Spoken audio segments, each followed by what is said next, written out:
Sécurité humaine, formation professionnelle, accueil. Décidez d'agir avec Fiducial Sécurité, l'expert français de la sécurité privée, présente Sud Radio, les vraies voix qui font bouger la France, les vraies voix de l'emploi.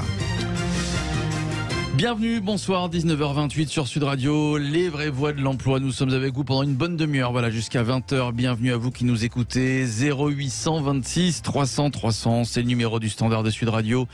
Pour participer, réagir, débattre, témoigner, Jérôme Laverny m'accompagne comme tous les mardis soirs. Bonsoir Jérôme, directeur du réseau national Émission Emploi. Bonsoir, ça va bien Jérôme? Ça va très très bien. Parfait. Le travail c'est la santé, rien faire c'est... Bah oui.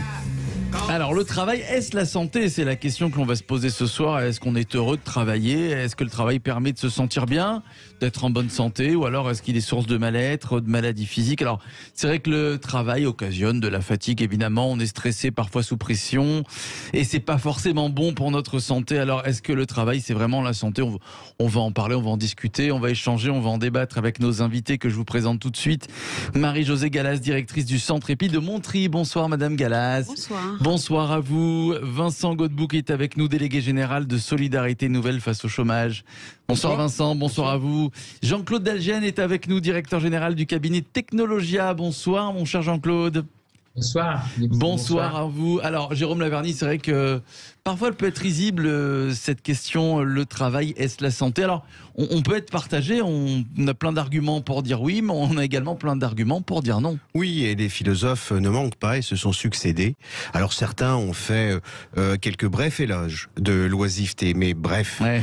La plupart du temps, ils ont bien apporté la démonstration, Montaigne et les autres, de la nécessité impérieuse d'avoir, si ce n'est au moins un travail, mais une activité. Et ceux qui se sont rangés derrière, comment dire, le concept de l'abord pour dire combien il y avait une espèce d'esclavage avec y compris le terme originel de travail, tripalium, était vite contrecarré par le fait aussi qu'il y avait l'opus dei, c'était aussi un travail et une œuvre, on dit un opus s'agissant de l'œuvre. On sort d'une crise sanitaire où précisément on a vu des gens qui, interrompant leur travail, se retrouvant chez eux, quelles que soient les conditions, ont parfois éprouvé un certain nombre de problèmes, car en réalité, s'il est question de santé au travail, il est question aussi de santé en absence de travail. Il va falloir qu'on en parle aussi.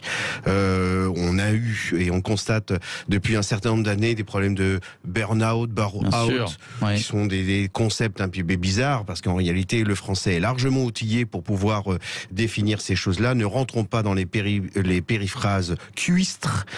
Mais bon, bref, il y a des problèmes au travail et puis il y a des problèmes pour les demandeurs d'emploi, pour les chercheurs d'emploi, comme on les appelle de façon conjointe avec Solidarité Nouvelle face au chômage. Alors, évidemment aussi, on ne peut pas nier le fait qu'il y a un aspect social, il y a un aspect culturel qui va en droite ligne des problèmes peut-être de santé. Manifestement, lorsque l'on rencontre quelqu'un dans une soirée ou pour la première fois, la question du travail est une des premières qui surgit. Bonjour. Qu'est-ce que tu fais dans la vie? Qu'est-ce que tu fais dans la vie? Qu'est-ce que vous faites dans la vie? Et combien il peut être déjà relativement douloureux, si ce n'est pathologique, de n'avoir rien à répondre à cette toute naturelle question. Alors, on va y revenir évidemment. Parlons en tout cas de la santé. Alors, lorsqu'on travaille, on va revenir, vous avez raison, sur ceux qui sont à la recherche d'un emploi. Vincent Godbout, tiens, qu'est-ce que vous répondriez à cette question? Est-ce que le travail, c'est la santé? Compliqué de répondre. Hein. La réponse est très compliquée. Nous, on a fait une étude avec auprès de 1000 chercheurs d'emploi et qui tous nous disent, mais finalement... Quand j'étais au travail, j'étais en meilleure forme qu'aujourd'hui que je suis en recherche d'emploi. D'abord en meilleure forme psychique, mentale, mais aussi en meilleure forme physique. Et puis pendant la crise, j'ai dû faire des choix. J'ai dû choisir entre m'alimenter correctement ou me soigner. Et finalement, beaucoup de personnes nous ont dit on a renoncé à se soigner pour manger correctement en famille. Et ça, c'est quand même une... surprise négative qu'on a constatée dans l'étude que nous avons faite auprès de 1000 chercheurs d'emploi. Oui, Jérôme. Manifestement, en tout cas, je ne suis pas outillé ni intellectuellement ni philosophiquement pour rebondir sur toutes les théories, mais clairement, clairement, on ne ressort jamais indemne, quelle que soit la gravité des dommages, on ne ressort jamais totalement indemne d'une longue période d'inactivité, d'oisiveté, surtout quand elle est un petit peu sanctionnée par l'absence de réponse à la question qu'on omet de façon liminaire. Ouais. Oui, et puis souvent, quand on perd son emploi, on se retrouve seul. En 9 mois, on est seul. Donc on souffre d'abord d'isolement. Oui. Et mentalement, c'est très difficile, au moment où vous êtes le plus faible, de vous présenter devant un employeur qui vous demande d'être le meilleur. Vous devez être le meilleur alors que vous êtes le plus affaibli. Et ça, c'est très compliqué. Alors ça, faut en parler, parce que certains de nos auditeurs pourraient avoir la tentation de considérer derrière le mot dépression, mal-être, malaise, peu importe, des choses très très vagues. La solitude, c'est vraiment quelque chose de terrible, parce que la solitude, c'est pas la solitude au moment où on la dit, où on l'expose, c'est la solitude le soir, le matin, l'après-midi, dans les démarches administratives. C'est la solitude au bout de quelques mois de ne pas avoir eu des rencontres, des réunions fréquentes. Cette solitude, c'est terrible. Et c'est une solitude en plus qui vient au croisement de la société dans laquelle nous sommes, où les divorces sont si nombreux, où il y a une certaine forme d'individualisme encore plus accru que peut-être précédemment. Et là, tout explose, véritablement. C'est l'antichambre des problèmes de santé, immanquablement. Marie-Josée Gallas, alors bien dans le micro, Madame Gallas, pour parler. Tiens, dites-nous, pour les auditeurs qui nous écoutent, qu'est-ce que le Centrépide ? Ben, écoutez, tout d'abord, pour revenir sur votre question, le travail, c'est la santé. C'est une excellente question. Mais en tout cas, je peux vous affirmer que l'absence de travail a un impact sur la santé. Et la santé, ce n'est pas que la santé physique, c'est aussi la santé mentale. La santé mentale, on en a parlé. Alors, les Centrépides, vous savez, nous accompagnons les jeunes qui n'ont pas d'emploi, justement, qui sont en recherche d'emploi. Et nous sommes implantés sur toute la France avec des centres qui accueillent ces jeunes pour les accompagner dans leur insertion sociale et professionnelle. Et qu'est-ce que vous constatez ? Alors, qu'est-ce que vous constatez chez ces jeunes, donc, que vous essayez Philippe, de juste un petit préambule quand même pour présenter, si vous me permettez, Madame Gallas, le Centrépide, parce que peut-être qu'elle aura la discrétion. En tout cas, moi, je vais m'autoriser à le faire. Allez-y. Je n'ai pas beaucoup parlé, j'ai été beaucoup en Creuse, alors ça force un peu la loquacité.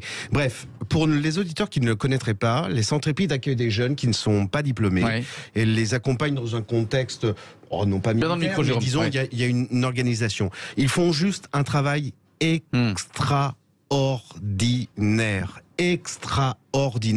Voilà.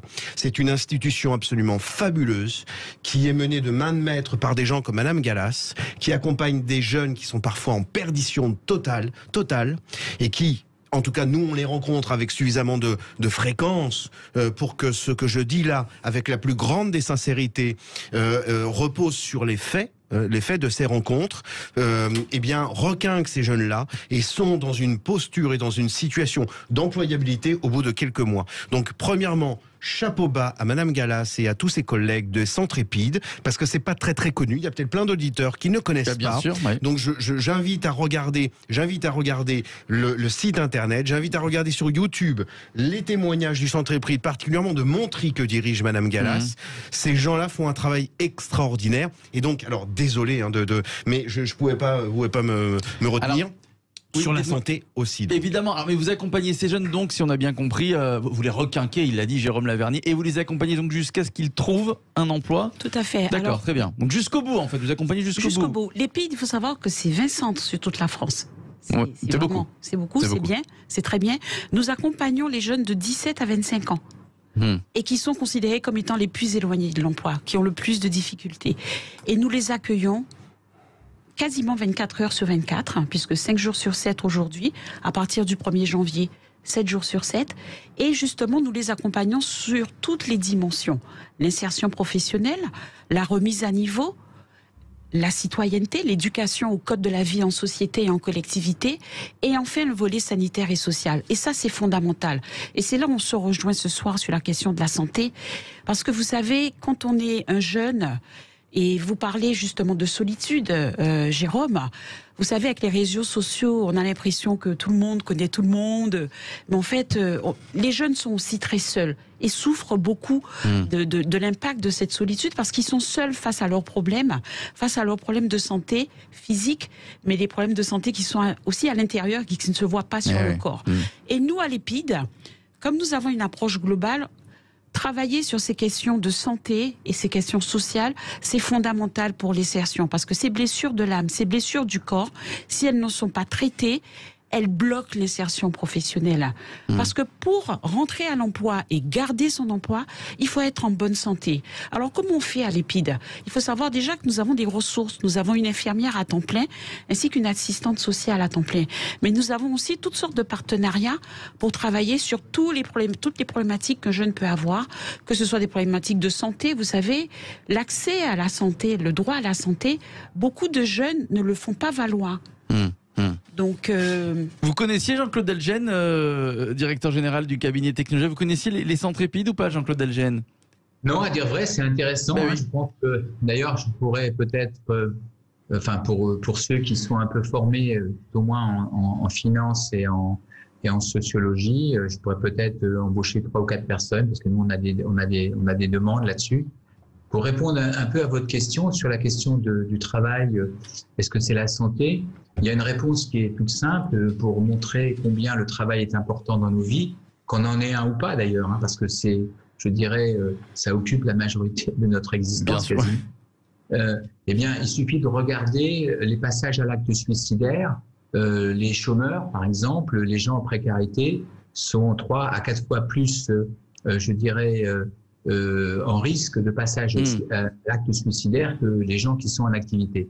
Alors la grande différence, je pense, qu'il peut y avoir entre ceux qui travaillent, c'est la question du travail. Est-ce que le travail est choisi ou est-ce qu'il est subi?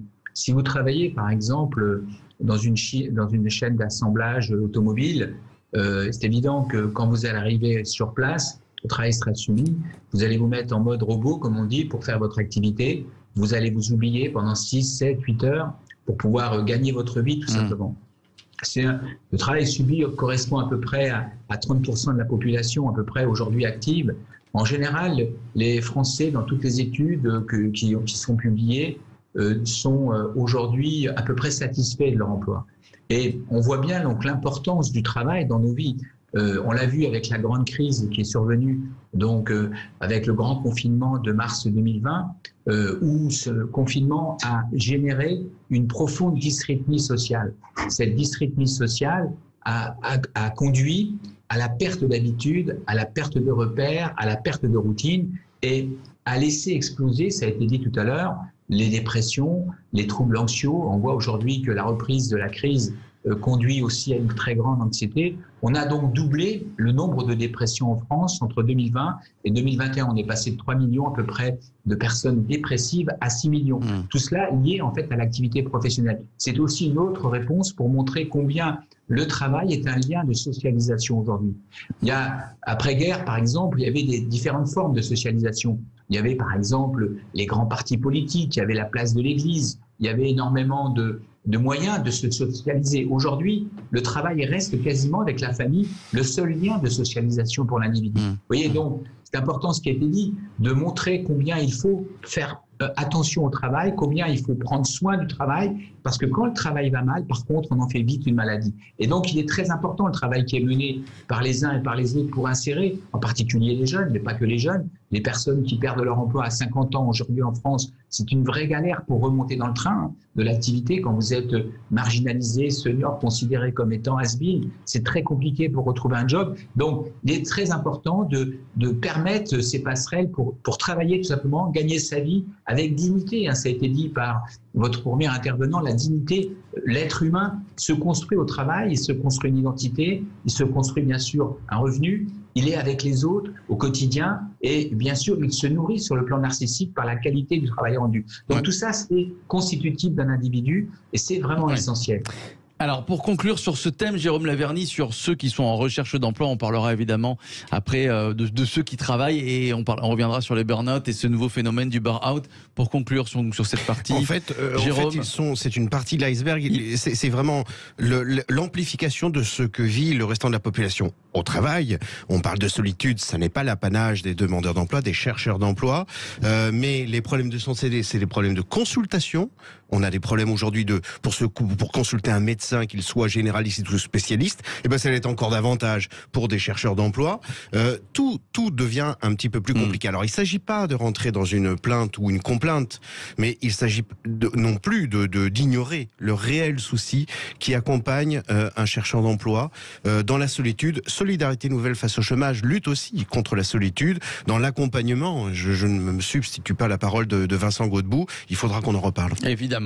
Allez, on va revenir dans quelques minutes. Vous écoutez Sud Radio, les vraies voix de l'emploi jusqu'à 20h. Le travail, est-ce la santé? C'est une vaste question. On va poursuivre notre discussion, notre débat et tenter de répondre à toutes ces questions. Restez avec nous, on revient aller dans une poignée de minutes. À tout de suite. Sécurité humaine, formation professionnelle, accueil. Décidez d'agir avec Fiducial Sécurité, l'expert français de la sécurité privée, présente Sud Radio, les vraies voix qui font bouger la France, les vraies voix de l'emploi. Le travail, c'est la santé.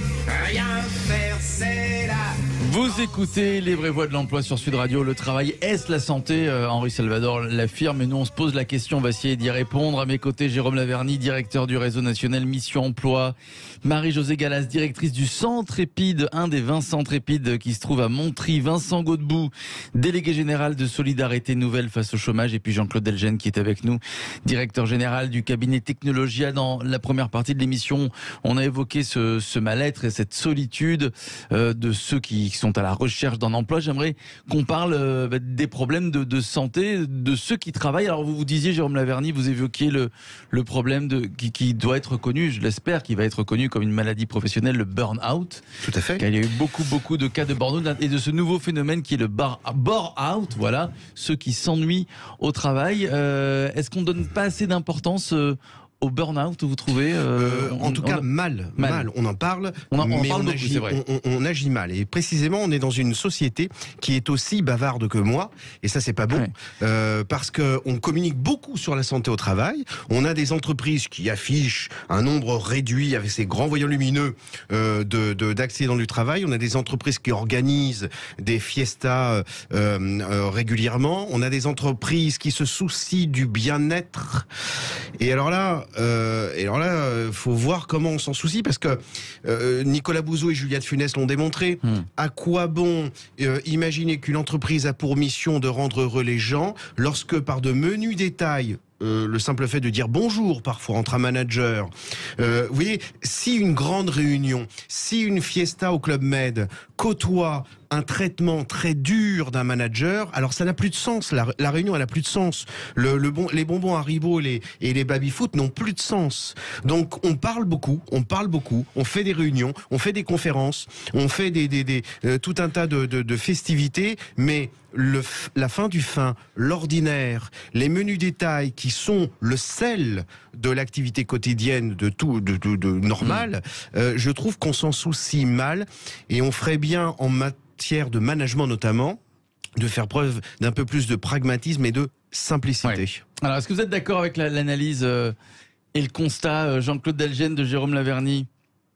Écoutez, moi j'ai beaucoup travaillé sur ces questions-là. J'ai publié 2 livres sur le burn-out, dont le dernier, qui a eu un grand succès, vient d'être publié en format poche. Ce que l'on peut dire, si vous voulez, c'est que il y a plusieurs choses. Il y a premièrement des exigences professionnelles qui sont de plus en plus importantes, qui tombent sur les salariés. Le salarié donc est amené, du fait y compris de l'accélération des rythmes sociaux, à répondre, à essayer de satisfaire. Donc alors, vous avez quatre phases globalement dans le burn-out. La première phase, c'est, je vais vite parce qu'on n'a pas beaucoup de temps, c'est la question, je dirais, de l'épanouissement. On a un job, par exemple un jeune qui arrive, qui prend son travail, il est content, il a des avantages, il a des inconvénients, ça le fait. Après, si on travaille beaucoup trop et trop longtemps, on rentre dans la seconde phase qui est le surengagement au travail. Surengagement, c'est là où on commence à sacrifier tout ce qui est vie à côté du travail, la vie culturelle, la vie sociale, la vie familiale, tout passe par le travail.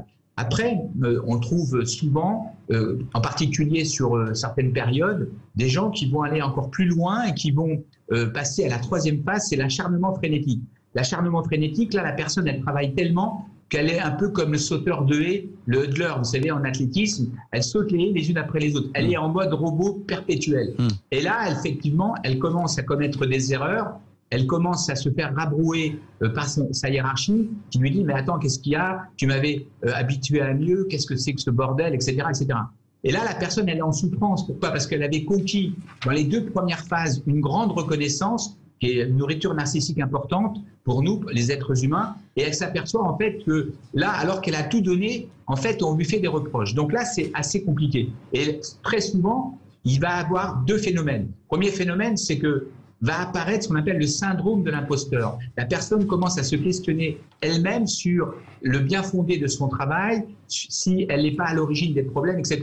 Et là, ça peut créer ce qu'on appelle une crise identitaire qui peut l'amener véritablement très mal vers, y compris le passage à l'acte suicidaire. Et très souvent, la personne, pour essayer de reconquérir la reconnaissance qu'elle avait antérieurement, elle va se remettre, elle va se relancer dans un activisme débridé et elle peut être vers l'effondrement. Alors l'effondrement, c'est l'ADC, c'est l'infarctus, c'est la crise suicidaire. Vous voyez, c'est tous ces éléments-là. Nous, on a étudié à peu près 1000 cas pour faire, je dirais, cette étude qui est reprise aujourd'hui globalement par tout le monde. Il faut comprendre que le burn-out, c'est le syndrome d'épuisement professionnel. Je suis d'accord avec ce qu'a dit le premier intervenant, Jérôme Laverdy, ouais, voilà, il faut effectivement parler plutôt de syndrome d'épuisement professionnel. Ouais. On a combattu pour la reconnaissance aujourd'hui. Ce qu'il faut savoir, c'est très compliqué à reconnaître. Pourquoi ? Parce qu'on va demander aux personnes qui sont en syndrome d'épuisement professionnel de démontrer, lorsqu'on va instruire simplement leur dossier en reconnaissance, les comités régionaux de reconnaissance des maladies professionnelles vont exiger que ces personnes-là aient 25% d'IPP, d'incapacité permanente professionnelle. 25%, c'est énorme. Il faut savoir que, par exemple, si vous faites une tentative de suicide avec des séquelles, vous pourrez être reconnu. Si vous faites une simple, entre guillemets, dépression à cause de l'épuisement professionnel, vous ne serez pas reconnu parce que vous serez à 15%. Et donc, tout se joue sur le seuil d'acceptabilité. Et donc, c'est pour ça que nous, on a avec d'autres, on a combattu pour abaisser ces seuils de 25% à 10% pour mieux reconnaître les maladies, parce que sinon, ce sont des maladies ordinaires qui sont prises en charge par le régime général de l'assurance maladie. Et donc, c'est une socialisation des pertes d'un côté avec le régime général et on ne traite pas les problèmes à la source en faisant en sorte que ceux qui sont responsables, comme ça a été dit tout à l'heure par Jérôme, de ces cas de burn-out ou de syndrome d'épuisement professionnel soient en fait amenés à les prendre en charge. Oui. Vous voyez, dernière chose, on a travaillé dans une entreprise dernièrement, 6000 personnes. Chaque année, 5 à 6% des personnes sortent en épuisement professionnel. Pourquoi ? Parce qu'une trop forte intensité de travail, parce qu'une non-considération, parce qu'une perte de sens. Et donc ça, c'est pas normal. Ces gens-là vont être pris en charge par la société et non pas par l'entreprise qui les emploie. Il faut changer. Justement, Vincent Godbout, délégué général de Solidarité Nouvelle face au chômage. Alors vous avez très bien expliqué, Jean-Claude Delgen, le constat, les conséquences et alors surtout, évidemment, ce qui est très injuste, ceux qui, comme vous le dites, qui font une simple dépression liée à l'épuisement professionnel ne sera pas reconnu comme victime de burn-out. Quelles seraient les solutions ? Quelles sont les solutions, Vincent Godbout ? Oui, merci. Donc nous, à Solidarité Nouvelle face au chômage, on a créé un laboratoire avec des employeurs pour se poser la question du recrutement d'abord des personnes, de leur intégration dans l'emploi, parce qu'on pense que pour retrouver du sens dans son travail, il faut aussi être intégré d'une certaine manière. Et puis, on a publié un rapport l'été dernier sur les questions des séparations professionnelles.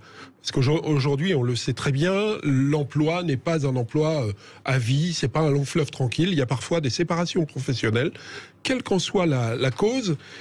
Et il nous semble aussi important que ce moment puisse être un moment de reconnaissance pour la personne.